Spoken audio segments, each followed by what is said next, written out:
You've had a chance to see some of the results from the study conducted to examine how ventilation impacts fire damage patterns in single-family homes. The full-scale scenarios range from fires in structures with no exterior ventilation to room fires with flow paths that connected the fires with remote intake and exhaust vents. The results from the 21 full-scale experiments demonstrated that increasing the ventilation available to the fire resulted in additional burn time, further fire growth, and a larger area of damage within the structures. These changes are consistent with fire dynamics-based assessments and were repeatable.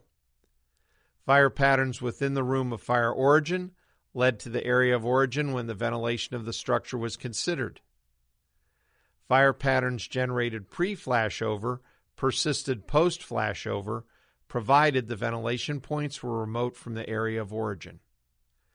Pre-flashover fire damage patterns near open exterior vents were more difficult to distinguish from post-flashover damage, or they were eliminated completely. The location of the ventilation relative to the origin of the fire changed the location and extent of the fire damage within the structures as the ventilation configuration affected the availability of oxygen to the fire.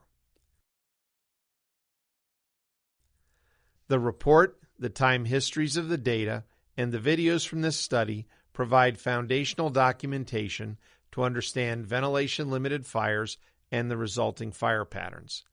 This study supports the understanding that separate and distinct fire patterns can be generated during different stages of the fire and by ventilation-limited burning conditions in a structure.